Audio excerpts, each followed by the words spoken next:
supposed to happen last week. We'd worked up to trying to get a fireside chat going here last week, and we were all geared up for it, and then we had that issue with the vehicle, which ended up on a front seat chat. But it's been a month in between this last week in terms of all sorts of things, and I'm going to be waiting for Scott to come and join me. He's coming back from a wonderful evening. We miraculously pulled a rabbit out of a hat, but actually it wasn't. It was more like a leopard out of the bush in finding Karula. That was really magic of Scott, and he's on his way with his encounter with Karula, and we're going to hear all about that. I had a fantastic afternoon. I was dying to go live with you. I was sitting at Buffelshoek Dam in my element. I was surrounded by ellies at one stage, but for the most part, Veerman and I were sitting at the side of the dam that the ellies didn't really know we were there for the most part, and they were on the opposite side of the water, so we were able to watch them doing things that were absolutely fantastic. But it's been a great week. It started off with last week's fireside chat or front seat chat. Brent was here. Brent is now on leave. Scott's come back. So there's that little bit of a crossover, but there's also been some very exciting things that have happened this week. Some firsts for Wild Earth on our current series, on our current broadcasts that we've started back in November. And everybody, I don't think there's a viewer that started back in November and who's joined us subsequently who hasn't given up on the hope that one day we're going to find a cheetah. And it wasn't only that wonderful moment when Scott was able to get to the cheetah over on Arathusa, but luckily he came back this way in the afternoon. Now, it's very, very interesting in that I was sent photographs, and photographs seem to indicate that he's a highly nomadic individual that has come up from the southern Sabi Sands, from the Sabi area, which is way down south below the Sand River. And it's quite remarkable how much distance this cat has travelled, if it is the same cat. I have a feeling it is. He does have a very distinctive eye pattern. We saw a lot of the side of his face, because there were times when he was side onto us for the most part. Maybe avoiding eye contact, I don't know. But those very distinctive side stripe and spot patterns on his face, as well as a very distinctive scar on his nose, and that's something that we're going to be looking out for in the future. There is a Facebook page, the Cheetahs of the Sabi Sand, and much like the leopard and the lion of the Sabi Sand, it'd be nice to maybe try and keep track of him through other rangers' posts and other rangers' photographs, and I'm going to certainly try and find some. And maybe I took some photos. I'm going to see if there are any photos that I took that maybe highlight some of the features of his face. I'm sure Scott also took some photos. And I hear Jigger just pulling in, so Scotty's going to be joining us shortly. We're going to do a little bit of a recap of the week, and then shortly after that we're going to be going to some questions that you might send in. It's not like the drive where we're talking about the animals that we're seeing. We're not talking about necessarily about everything else, but if there are any other questions you'd like to ask, you're welcome to, and also obviously on the subject of nature and wildlife, because that's what we're here for, that's what we live for. Good evening, Squire. Good evening, sir. How are you? Very good. Karibu moto yangu. Thank you very much. This is good. It is. Very nice. Welcome, I like Scotty. the new spot. It's the start of new. Good. Good. Welcome back. Thank you very much. You had a Mark. Karula adventure. It was incredible. As I was saying, this is what we're doing. We're having a look for Karula. Yeah. And we're just driving down that, just coming up the dip, as you would have gone past the waterhole and then Yes, continuing down. That one and only rock that is on the... Exactly, exactly. And I said, we're following up on her. She's heading in this. She was last seen heading in this area a while ago. And then Romeo said, there she is. And she was walking straight down towards the road. And then she popped out, went for a drink, and then disappeared into the thick vegetation around the edge of the camp. Okay. And then interestingly enough... But that should be just behind us here. Exactly. Yeah. Exactly. And then interestingly from there, she kind of headed back down towards the dam. So I went and got into the drainage line and drove up to where that drainage line enters the camp. And we were waiting. Romeo had the camera on the moon. A cricket started calling loudly, and we thought, well, maybe the cricket knows something we don't know. And seconds later, she popped into view, under the fence, up onto the deck, No, you're kidding. before Romeo could bring the camera down from the moon. So that's where she is now, or where she was last seen. She's had so many cubs playing on those deck. It's actually been amazing because originally there wasn't that fence there before. That's a kind of a new fence. There was always an elephant fence around the camp, which is an electric wire, sort of elephant shoulder height. So I guess it stopped things like giraffe and elephant, but it let anything else move through. And boy, we had some really amazing moments with her and her cubs on the deck, and the baboons mobbing them. And Yeah, Ellen Fowler sent through a message saying multiple different litters Ellen, have I been think viewed. probably experienced. Ellen's been with us for a long time. Hi, Elle. And yeah, seen a lot of those antics of her leaving the cubs on the deck, almost like, here, Lodge, babysit my cubs while she goes off. And it was almost that way even in our camp, because our camp, from that point where you saw her, the original Wild Earth camp isn't really more than 50 yards behind those shallows. And so it's just behind us, and we may be another 50 yards on. So it's not very far from where we are now. And I wouldn't be surprised if she's just behind our fence. And I was envisaging sitting here around the fire and her poking her head around the corner there. She used to come into camp. Okay. Yeah, she used to play with our laundry, and As they should, and they should make themselves at home here, seeing as though we're in their home, I guess. yeah. Well, you were having fun with Karula, and I had an amazing time with Elephant. I had, well, myself and Wiem. By the way, Viem's on camera this evening. Jason is undoing a lot of things on the vehicle after drive and putting things on charge. And, well, Scott and I here at Fireside Chat, welcome to it, of course. It's different, it is.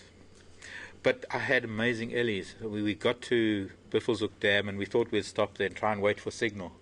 And it was desperate, because there were buffalo lying all around the pan, and this one ellie bull came in and he sauntered along the dam wall, and before we knew it, it was like the floodgates opened and there was elephants flowing into the dam. Well, I know that Wiem filmed some of it, and I took a few photos before my battery ran out, and then I took a bit of stuff on my phone. No, when in doubt, or when all else fails, use the phone. Yeah, it's better than nothing, certainly. But it's been a good week. I was saying as well, just before you came in, how this week has been so long because so much has happened. Exactly. Exactly. Just this afternoon, we were kind of brushing over the highlights of the week. We kept surprising ourselves with so much stuff that we'd even forgotten about, because there has been so much going on. I think the start was Buffelshoek Dam with quarantine. Exactly. And it was just when you got back from leave. Yep, that was my first afternoon, I believe. Yeah. First afternoon drive back. Bumped into him at Buffelshoek Dam, luckily. And then left him. He headed off, but he obviously didn't head too far from there, because he, in all likelihood, I think he did a bit of a circle and came back. Yeah, quite possibly, but still in that area, I guess, and that's where he was found a day later. So we missed him for a day. Somehow nobody went to Buffelshoek Dam for a whole day, but then the following day he was found, and that's when you had some great sightings of him in the morning and the afternoon. That was when this amazing thing happened, where there was a conundrum, I guess, if you want to put it that way. There was a new arrival, not only the fact that there was the quarantine male that had and I won't even suggest that he made the kill. But there was quarantine male, there was the remains of a nyala, and we'll get to the remains in a little bit. And there was a new arrival at the dam, which was a crocodile. And it's been, I think, maybe there's some viewers who might send us in a date, but there are dates probably that we could get when the last time was that a crocodile was seen there.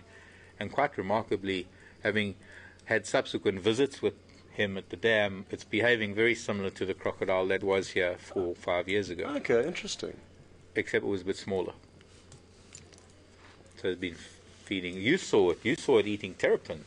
Yeah, interestingly enough, myself and Nikki went out between drives to go and have a look at quarantine and the nyala kill, and of course the new crocodile, because I love crocodiles and have been dying to see one. So we headed out between drives, and he munched down 3 terrapins within a space of 15 minutes, which was quite incredible. I've actually got a photograph of some elephants were drinking very close to where he caught one of these terrapins, and he's swimming away with this terrapin in its mouth with a baby elephant looking at it in disgust. No. Yeah. So I must put that up on my Facebook page for all Wow. to see. I've just been a bit slack with getting my photos uploaded, but it's there and it will be uploaded at some stage. Yeah, but you can do the same to me because I've also been pretty bad with that. Yeah. But I was devastated today. As you know, it's a new camera, so I'm still learning, and I've got to learn that when the battery level still shows 3/4, that it's nearly empty. Aha. Because suddenly there were 50, 60 elephants around Buffelshoek Dam, and I had no battery power. I couldn't do a thing about it. Oh, no. And what I could maybe get was a little bit on my phone. But it was, one of those things. But there was also wonderful moments with quarantine and this kill at Buffelshoek Dam with the hyena. Did you get any of that? Photographically, no. Photographically, the viewers got far better screenshots than I managed to take photographs. So well done to I you. didn't get much, but we did have those moments where he acquiesced. He just let the hyena, and this was a really raggedy hyena. And did you see her with like the half ear No tail. and no tail? Yeah. And that's a hyena that's been there and done it. Yeah. But she had the kill, and she was, and he was just backing off. He was sort of just, okay, have Help at yourself. it, have at it. But he hissed a few times, and it was almost like I could see the intent in his eyes. He was dying to just reach up and just do that. But I think she was too old. I think if it was a youngster, he probably would have. Yeah. No, she, I think, commanded respect after all the battles she's been in, it appeared. Okay, so then after that, what was your best bump for the week? Well, yeah, that sightseeing was incredible. I guess the next major highlight was seeing the cheetah. Yeah, well, I was hoping you were going to Yeah. say that. And it's been since the beginning of November that various people have been here filming, not myself and Mark personally, but from the beginning of November there's been a broadcast going from here, and that basically leads us up to 5 months till today, and it was the first cheetah we saw yesterday. Yeah. So, and we got really lucky. We saw a great sighting of it in the morning, of it feeding on a duiker and then moving off for a while, so I got to see it feeding and on the move, and then lo and behold, it popped up right on our front doorstep here at the quarantine clearings. And that's when you got to enjoy the afternoon. But I think also one of the amazing things was that we both got to be there at the same time. And we managed to sort of swap over cameras, and those are unique moments of we're forever just seeing the animals, and people forget the perspective of what it is like for us to be, and I think that kind of gives it to the 100%. viewers. Being able to show the other vehicle with a sighting, to show what it's like for us to be sitting in a sighting, because you don't really get much of a perspective just from the camera's angle, because you don't. As soon as the camera starts zooming in, you lose the perspective from the vehicle. You have no idea of where you are in relation to the vehicle. But we did keep out a distance from that little boy, and did pay off. We spent a lot of time with him. Yeah. Nobody knows. And having lots of elephants around is something that you must be loving, because they come and go, and there can be periods where we won't see elephants on this property for a few days, maybe even a week, or the odd one or two. I think it's now they're coming everywhere. too, but I've had some incredible moments these last few days, and yes, I think as some viewers have put it, in my element. But speaking of my element, you had some baby hyena moments. Oh, those hyena are too good, and it's incredible how fortunate we are that they've stayed in that den site for a considerable length of time now. They have. It's quite So, extended, yeah. Yeah, so let's hope they stay there, but they are known to move. But for now, we're very happy that they're still there, and those cubs are incredibly inquisitive, and now even more so than before. The other day when I arrived, I couldn't park in the usual spot relatively close to the den site because the mother was lying there. I've noticed that a few times now. Yeah. I think that maybe she's doing it so we don't park. And I stopped the car there for kind of double the distance I usually am from the entrance to the den, and the cubs all came running up and playing around, and interestingly they were playing quite aggressively with one another, and I guess that is important for them even from a very young age, because they do have such a an intense hierarchical system that they do start competing for hierarchy, even from very, very small. So interesting to witness that and enjoy the action of those youngsters playing around. I think it also teaches them restraint. I think it teaches them how far they can go with individuals that is different to how far they need to go when they're killing or hunting, that sort of thing. I think that's also important. But yeah, it's like I think any kids, that games get too far, and they have to get too far. Games have to get to be where somebody gets hurt, because how do they know where their limits are? Exactly. And all wonderful aspects of survival. Anyway, I think we should take one or two questions. That's a good idea, Mark. I think we've covered the main highlights of the week. Well, a few that come to mind, but there have been so many. The Genet, even though it was a glimpse, was one. Some interesting nocturnal sightings. You had a great sighting of the owl last night. But what was so amazing about that was it was at that moment of sign-off, and I had no idea what the owl's intention was, but I just saw a little bit of movement from it, and I said, and now it's time to fly away. And it flew away, and we closed, and it was beautiful. Did you call it? I think so. I don't know. It might have been in my head, but maybe Nikki remembers. I don't know. But in my head it was, and it's night time, and it flew, and it was the end of drive. It was wonderful. Until 5 seconds later, as I started the vehicle, Mvula appeared in front of me. So what was I to do? Say sorry to the guests or the viewers the next day. We saw Mvula. They wouldn't have been. Sorry.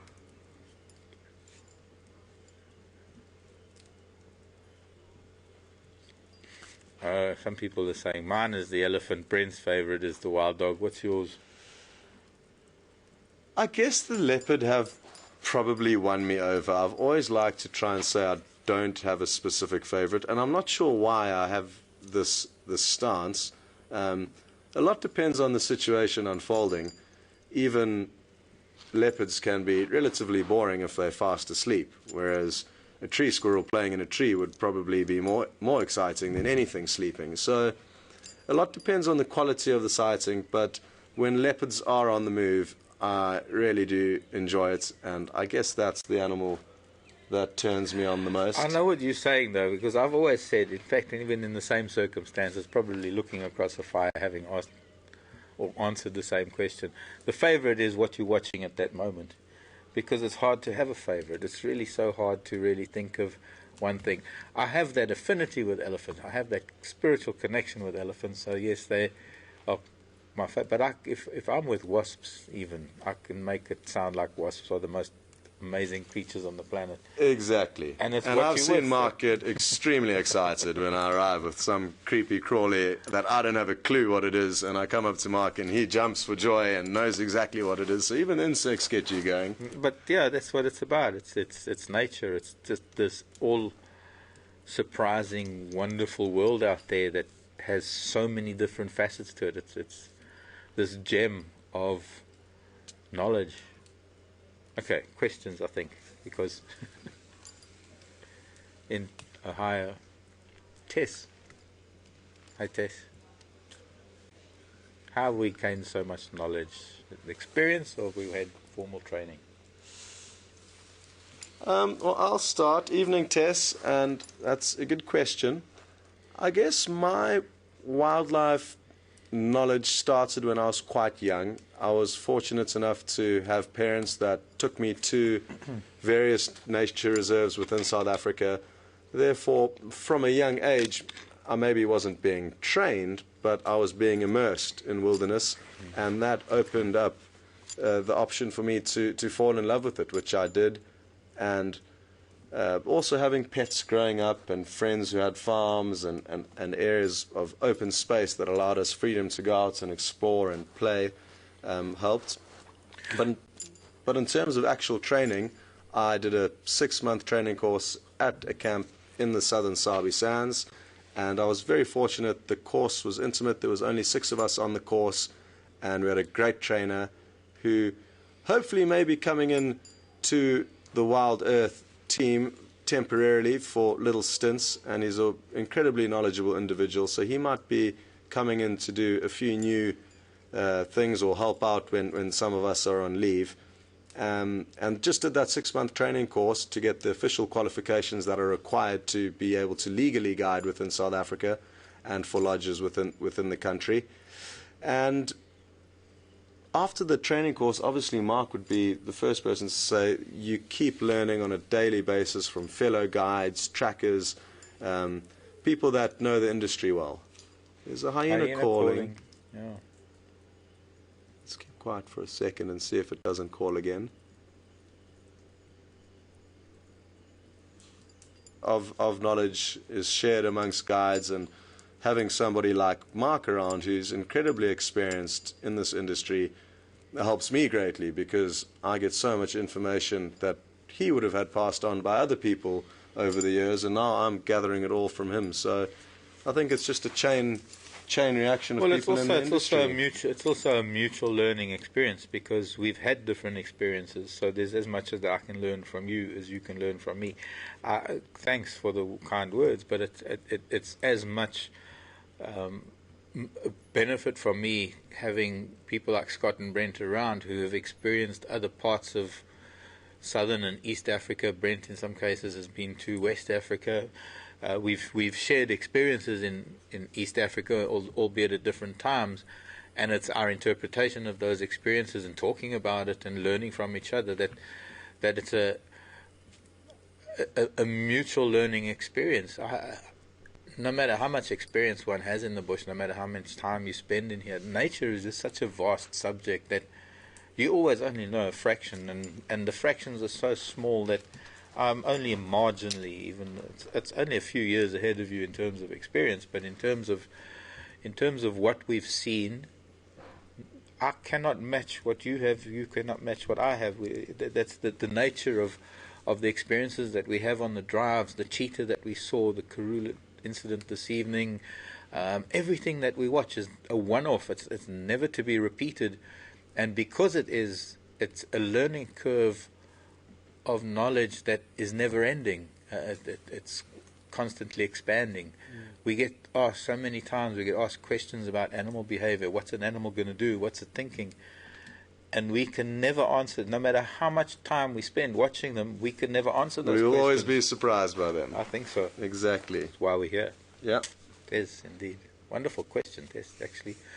I'm the same, kind of. I mean, I grew up with it. I didn't have any formal training. I just grew up with it and was exposed to it. And I've had learning experience from being under guys that had more experience than me, learning from them and experiencing my own view of things and experience. I think that's what it is.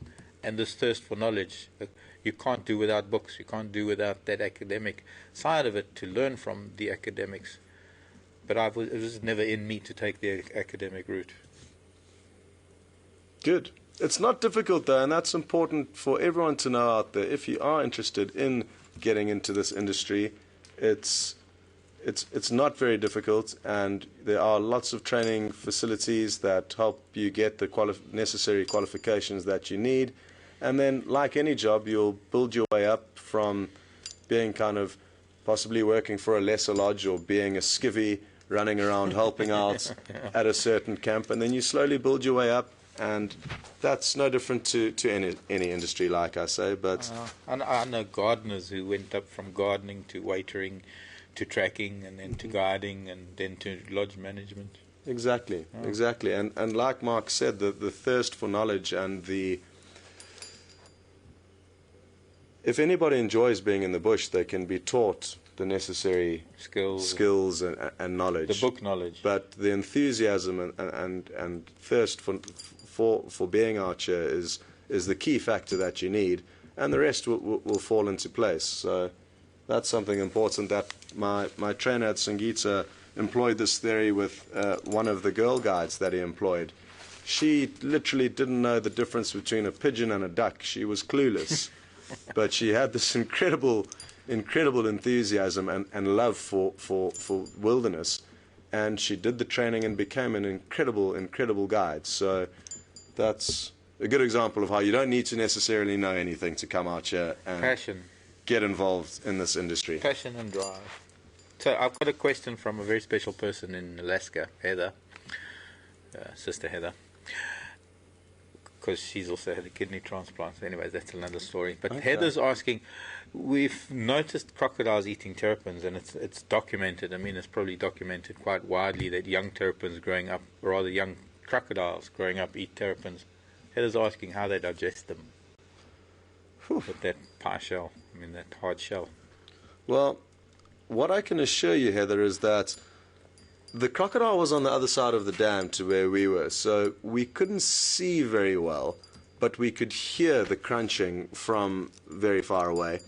And I think a lot of the shell would have been crunched up into kind of bite-sized pieces.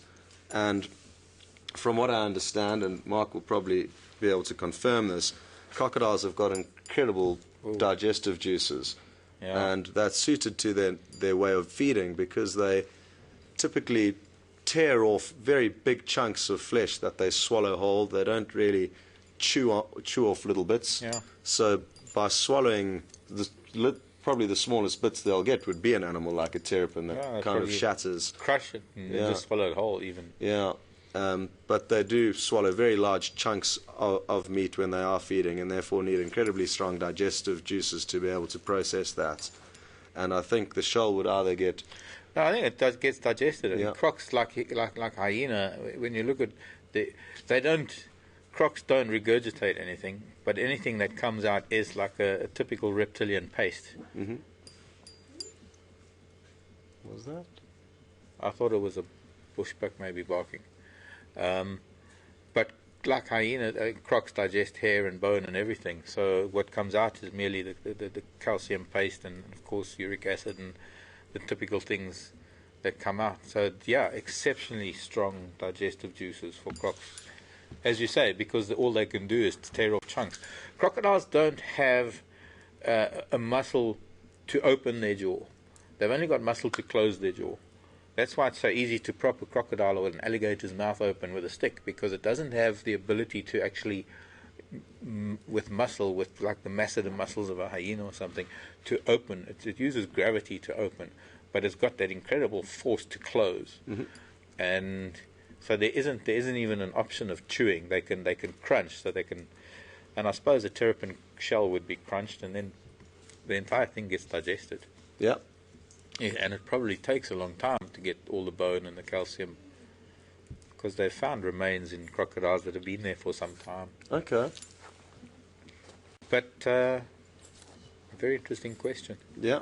Yeah. And Heather, I'll be sure to put that picture up on my Facebook page for you to see. It's quite an interesting shot with the elephant looking in disgust at this crocodile as it swims off with the terrapin.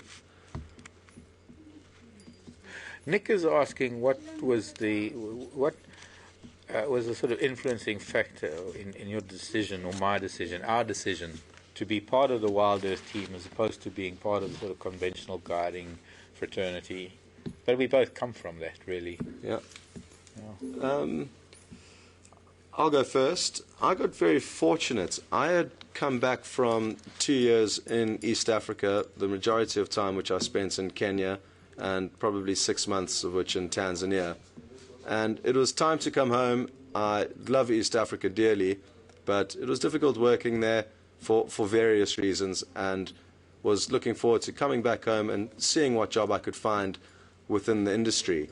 And within a few weeks of being back, I was actually contacted by an old friend from a camp where I worked in the Sabi Sands, and he let me know that there was this job going, and he actually runs a recruitment company now, helping lodges source guides and trackers. So he had the know-how that Wild Earth were looking for somebody, and he thought that I would fit the profile, so got a hold of me and spoke to Will Fox initially, and then Graham, and the rest is history. And I'm so glad the opportunity did literally land in my lap. I got incredibly fortunate, I feel, and look forward to seeing what happens with Wild Earth and spending as much time as I can with the company as it grows, because I really feel it's an incredible concept. And to be honest, didn't really know that it was around, or that, you know, this live interactive production concept was going, even though I live in South Africa and work in the bush. So it was a big surprise to me that that was actually even going on, and obviously a very exciting concept that I jumped at the idea of. So I got lucky. I did too. I also got lucky, I guess. Coming from a lodge background, lodge and camps background, I got tired of the management side of things, because I think we guides, we get into the industry, we love it, and the only way to progress, only if you have to have some motivation in life, you have to have some sort of drive, and the drive was to eventually run a camp. And for me it was to run remote camps in really weird places in Africa, and I found myself in places like Tanzania and Kenya and Zambia and Botswana, and it was wonderful. But the further I got, the more it took me out of the bush, and more got involved with the actual management of camps and Counting the cabbages to make sure there's enough food for the guests, and not getting out there. Making sure that the packet of matches that moved from one store to the other was documented, and then it was documented from that store to the kitchen, and that every match that was used by the ship. And Yeah. I love accounting software. I love accounting software like I love elephants, he says. Not true. But yeah, it was a wonderful thing. I came back from East Africa thinking I was going to get closer to family, and I moved down to the Cape, managing a lovely little nature reserve in the Cape, and I was happy with Wales for a while, and I still didn't get to see my family because I was busy, and longed for elephants. And it was almost, the universe was just there for me at that time, as it's been in many times in my past. I remember dancing around the office in this wonderful 18th century farmhouse in the Cape, thinking, this is what I want to do. There was an ad for a presenter for a nature program. Oh, yes, I So love. did you stumble across the ad in a magazine or? No, I was. or- No, I was. My contract was coming to an end. It was the end of October. My contract came to an end at the end of October of 2008. And it just happened to be Emily was having her first child. She was still pregnant with her first little one. And they were looking for a new presenter for Wild Earth. And they'd asked a company, a recruitment company who does a lot of lodge and bush staff recruitment. And I answered the ad, and it took a little while because Emily had to go and go to the UK because she gave birth in the UK, and then come back. And it was early December that I came down here. Pete Bright met me in Hoedspruit. Okay. I took a bus from Joburg to Hoedspruit, but there wasn't a shuttle in those days. It was just the big 13-hour bus Oh, jeez. from Joburg station via Pretoria. And height of summer was beginning of December. Pete Bright picked me up and brought me back to Djuma, and I think it was the next day, did my tryout like you did your tryout. Okay. And I don't know, there was something about it. I just wanted to be part of it. I loved the concept. It was different. It was my way to not be pressurized into being part of that lodge. I can't go back to guiding with lodges. I'm too old for that. To fit in with those young guys that are riding around in their landies now. They have their clique. They have no, I won't even say age, but I'm a little bit too old for that, and I didn't want to go into management. But this was a way for me to reach you. This was a loophole. This was the loophole. This was that caveat. This was that little crack in the space-time continuum that allowed me to fall into, to be able to be a part of this, and to be able to talk to you and do what I do. Good. Good. So, anyways, question again. Let's see if there's.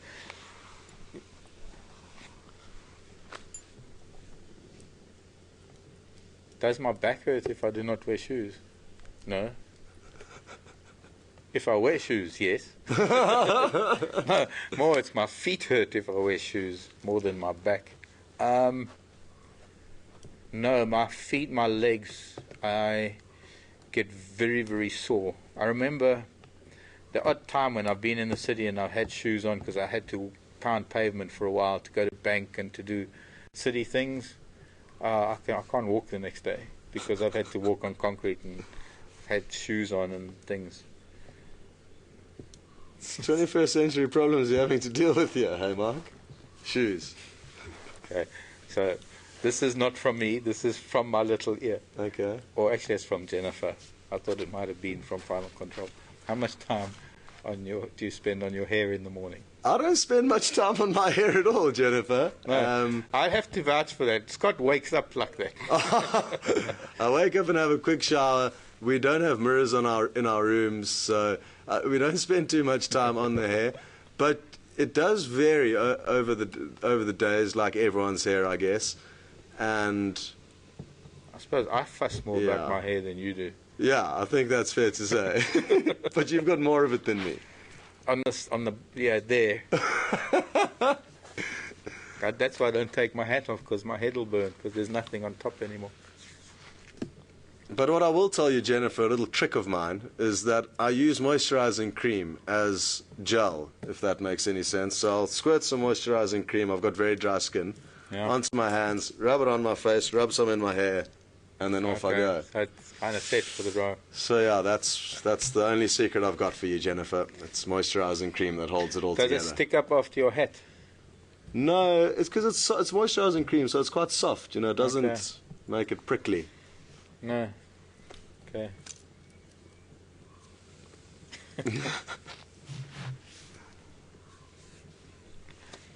Where did Andrew and Alex go? Well, Andrew... where did Alex go? Alex went back to Russia. Alex has gone back home for a little bit.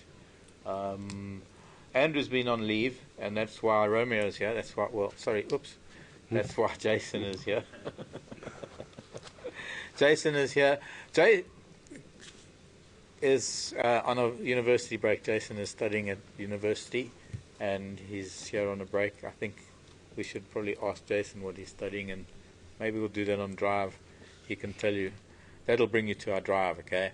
That's my subtle way of saying join us on a Drive, and we can talk to Jason about what he is studying at university and why this break is so great for him, because he gets to be on camera again. And so he's here for a short while. Brian is away for quite an extended break, because he's been here for so long without a break. Since we only have the two camera guides, it's very hard for them to get some time off.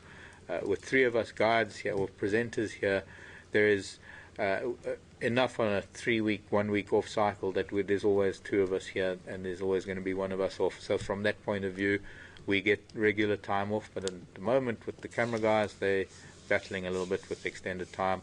So Andrew went off, and then Brian is off for a 3-week stint. So that is why Wiem has come in for an extended little sojourn with us, and by the same token, so has Jason. I did hear from Brian, and on his first nights of leave he met up with Andrew. And a little bit of history, Andrew and Brian both worked on a Wild Earth production in the Kalahari together. That's filming meerkats. So they've got a great friendship from their time where they spent in the Kalahari. And Brian did meet up with Andrew on his first nights of leave. No, not surprised. And they're having a great time in Johannesburg. So they're all well. And how incredible is it? I did mention briefly on Drive this evening that Alex, all the way in Russia, is still helping tweak things and get those broadcasts to you guys. He's an incredibly... On a Sunday as well. Yeah, an incredibly knowledgeable and hard-working individual. And it's just absolutely mind-boggling that he can be all the way in Russia fixing problems on the ground here. So it would have been Sunday night for Alex. Yeah. Because he's quite a few hours ahead of us. And he literally took over the FCPC from their remote control and helped us sort out this issue that finally brought us live this afternoon. Sadly lost an hour or two, but well, we'll make it up to you this week. Promise. Promise. Exactly. We actually should have had some more coals going, because we've got to cook some food on this fire soon. Our dinner depends on it. Let's see what I can do here.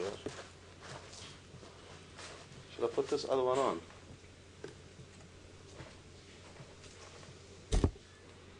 Scott, Nicole wants to know if you prefer evening or morning drives. Nicole's in Cape Town. Good evening, Nicole in Cape Town. I would say I prefer the morning drives. I love getting up when it's dark.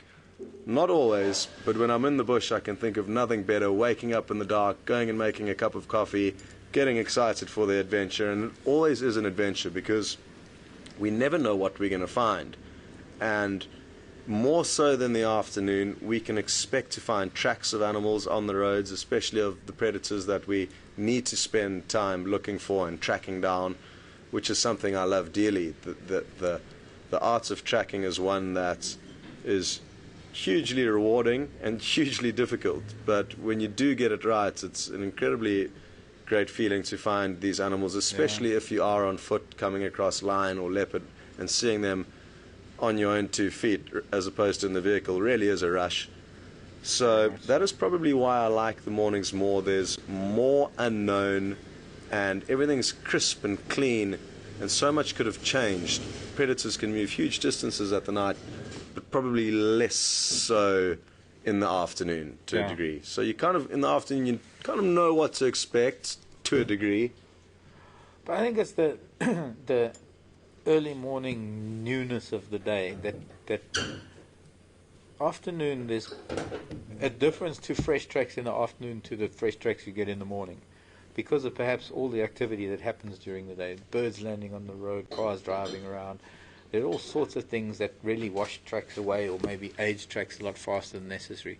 But somehow, because the tracks that occur, or the animals that walk around during the night, being out there at first light and seeing those tracks for the first time, there is that exciting thing about it. It's like in the old days when you used to subscribe to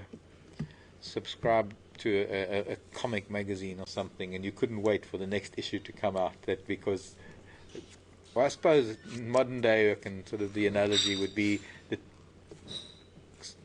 we're close to the lodge, folks. Excuse the noise, but can't wait for that next episode to come out, because you just don't know what's going to happen.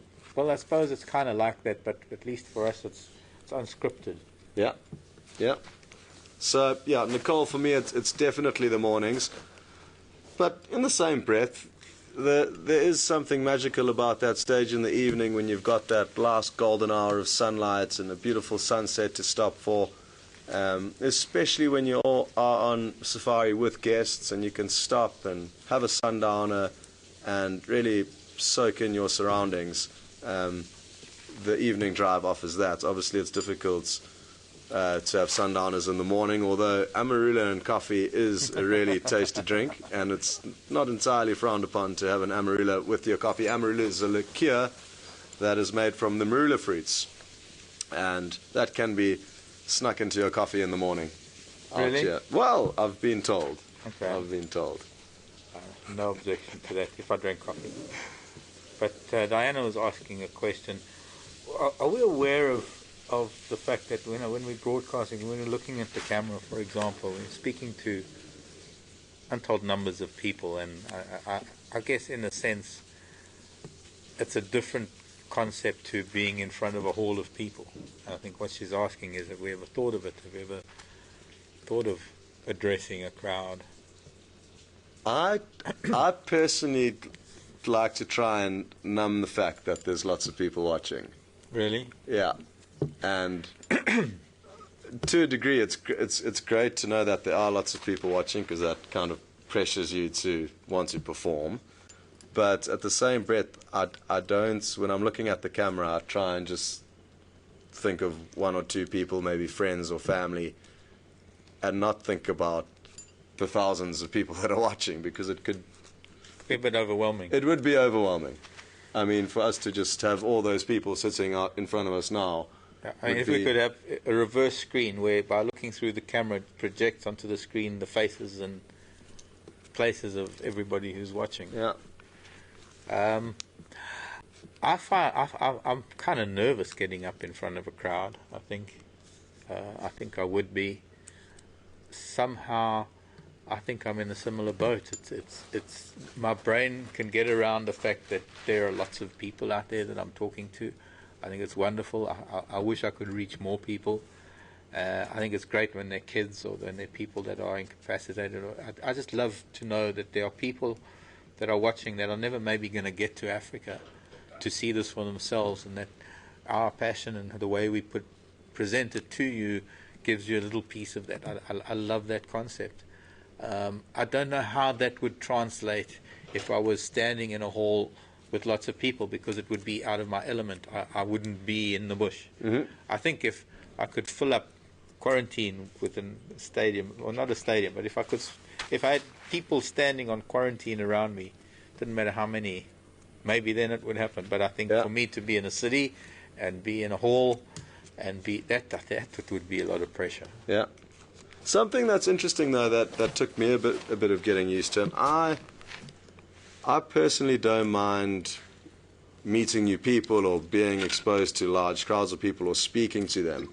But getting used to that camera, and it's quite close to our faces when we turn around, that took a bit of getting used to, because there's not many people that I know personally that enjoy having a camera, be it a photo camera or a film camera, even worse, right in their face. So that certainly took a bit of getting used to. And Hayden actually taught me a trick from his days when he started out presenting, and he said you must just write your best friend's name and draw a funny little picture next to it and sticky tape it underneath the lens. So that's what I did. I had my best friend's name written on a little piece of paper dangling underneath the lens. So every time I looked up at the lens, I would assume that I was talking to him.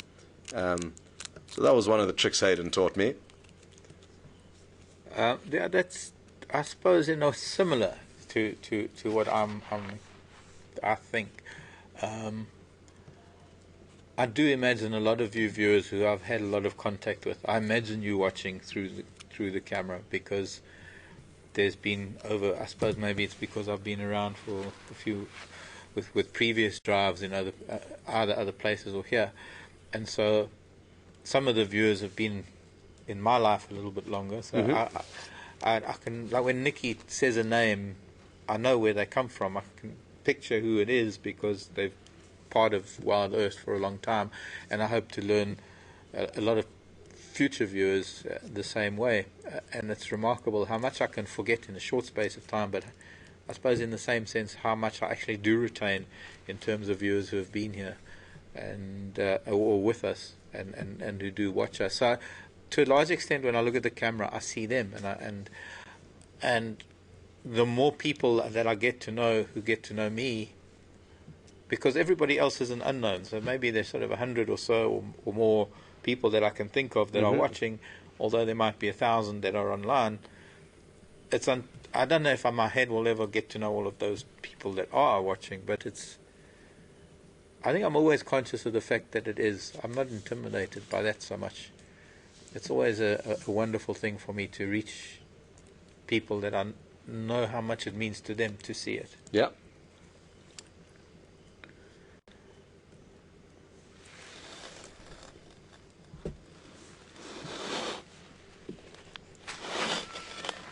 Few people were saying how amazing it was last week on the jigger. Now, I don't know, you heard a little bit about it with Brent and I and towing the jigger. I did hear about that. It sounded like good fun. It was, and I was actually thinking of doing it again one of these days. A forced breakdown. No, I was thinking more in terms, because we've got so much time afterwards that is dark now, that we could actually do a combined night drive. We meet up somewhere and instead of coming back to make a fire, we just carry on, let's say with Wendy, for example.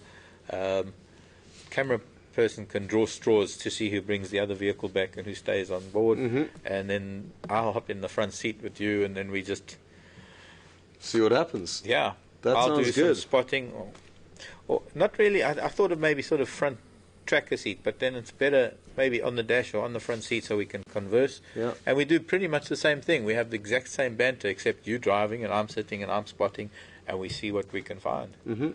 Might be an idea. Maybe we can look into that. We'll try to find all sorts of different things to do. I would personally love that. Something that can be not frustrating, but something that always niggles me when I'm on drive is that I can hear the director giving Mark questions.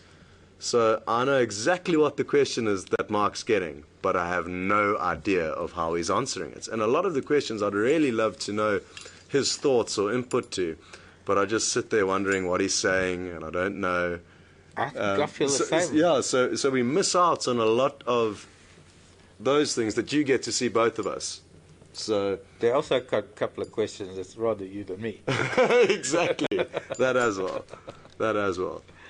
But it's a great idea, Mark, and we should definitely mix it up a little bit, especially now with it being dark for so long. We can help one another by having to drive and shine the spotlights and control the radios can be a little bit chaotic. Exactly, and also especially if we're in a sighting, because that does give us the ability to share with you a sighting from both of our perspectives at the same time, where, as you say, we can learn from each other's answers to the same question. Yeah. That would be a good idea. Maybe not so much just from a driving around point of view, but maybe if there is a sighting, like let's say, for example, we've got lion, or we've got something to watch after dark because they're still here on Djuma, to hook up, and then to instead of, because we've got this extra hour of broadcast, instead of coming to the fire, maybe once or twice to do a drive around, like a night drive. Yeah. But I think primarily to extend that drive and use that as a drive come front seat chat come new concept. Yes, let's do that. Sounds good. I look forward to fine-tuning this plan with you. Maybe try that.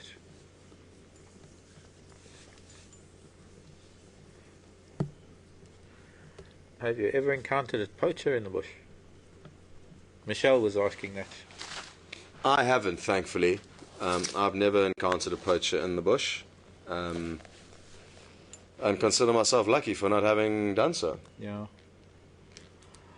Only in Sulu, in Tanzania, we often encountered poachers, but they were fishing poachers. They weren't armed. They weren't taking any mammals. In fact, all they were doing is they were setting gill nets in the lakes of the Rufiji River and netting tons and tons of fish, from the tiniest little fish. And the diversity of fish in the Rufiji Delta, or rather going up into the Rufiji River and the lake system, is incredible. Some of Africa's last remaining populations of the variety of freshwater fish that occur in those rivers is the Rufiji. And these guys would set their gill nets. They would be even chest deep in the lakes. And at night, when we did some of the anti-poaching patrols, because it was sad, the game division didn't have enough resources to do any anti-poaching patrols. So I volunteered, myself and the vehicle and the boats that I had for the boat and vehicle safaris. Out of safari time, I volunteered to let them use them, especially on full moons, to get out onto the lakes and to try and get some of these poachers. But it was a joke. It was the poachers invariably were family members, and all that really happened was all the fish were confiscated, the poachers ran away, and the rangers had a big party with all the fish. Yeah. That was rather sad. But it was rather hairy too, because I was more threatened by some of the anti-poaching patrols that I was helping at times than by the poachers themselves.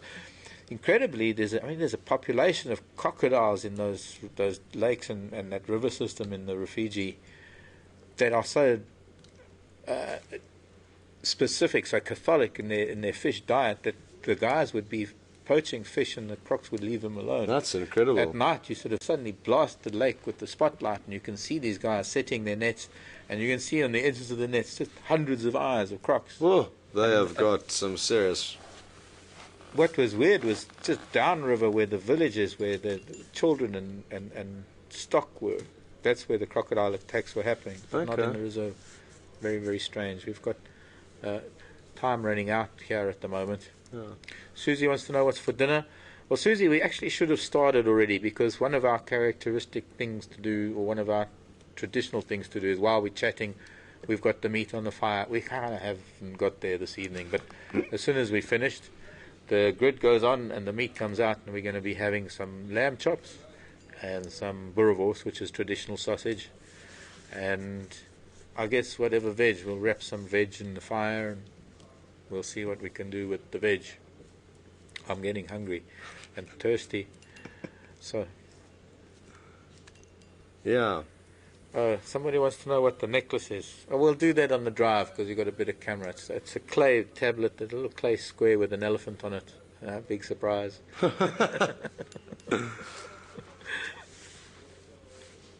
Where are your shoelaces? My Another shoelaces, question. that's a good question. We're getting personal now. And from my necklace to your shoelaces. I took my shoelaces off in order for me to be able to clean these shoes. I don't wear socks with them, so they do require to be cleaned fairly regularly. And I've still got them. They're right here in my room, but I just haven't put them back in. and it's more comfortable. And the reason being, it's more comfortable and it's more aerated if the laces aren't closing it. So those are really good old fellies. yeah, these are great. These are from Kenya. These are the business. These are called safari boots. Very, very good felt skins. They don't make stitched soles anymore. Everything now is all molded into one, and your feet it's like putting your feet into a vacuum sealed, I don't know, foam covered, uncomfortable Prison. Oh, I love being barefoot.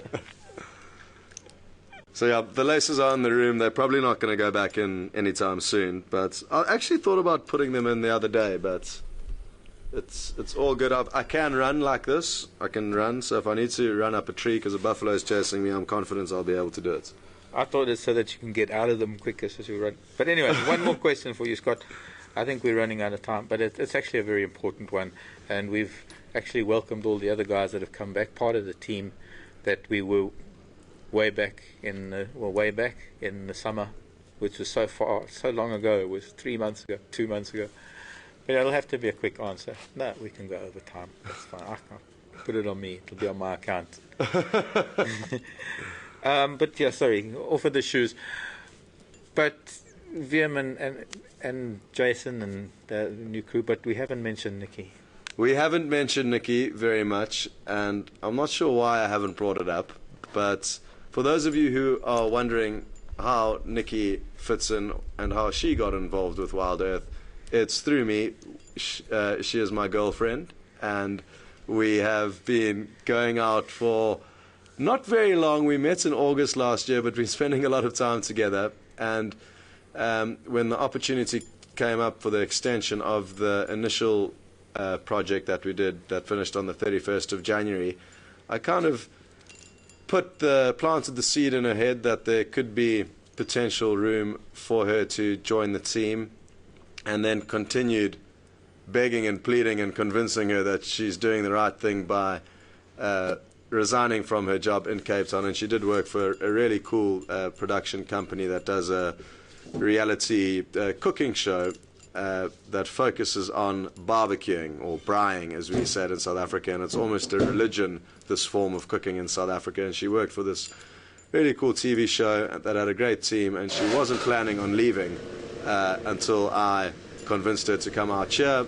And thankfully Graham was happy with the idea and with the experience, and so far she's loving her new challenges as being the director, and I'm loving her being here.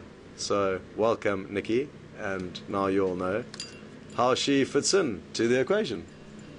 That's great, and we've welcomed her with open arms. Now, one last request, and then we're going to say goodbye, but Willem's going to lock off the camera, and where's Jason? Yeah. Come here, J Romeo, and Willem need to come here and just sort of kneel down so we can sort of get a group hello. A group hello, come this side, Romeo. And then we're going to say goodbye. There we go. I'm jealous. Another chance. Where is this thing? Okay, this is us, folks. Cheers, everyone. We'll Jigger and Wendy, or sometimes Jigger and Wendy, or yeah, we match it up and we switch it up every now and then, give the guys a little bit of different experience. But it's so good having both of you back here. So good to be here. And we look forward to the adventures over the next few days and weeks while you're here. Yeah. So who's going to band down to the fire? Okay, bye everybody. Love Cheers, you. everyone. See you tomorrow morning. Panning down to the fire. It's there somewhere. Thanks, Scott. Thanks, Marcus. Well done. Great job. Thanks, guys.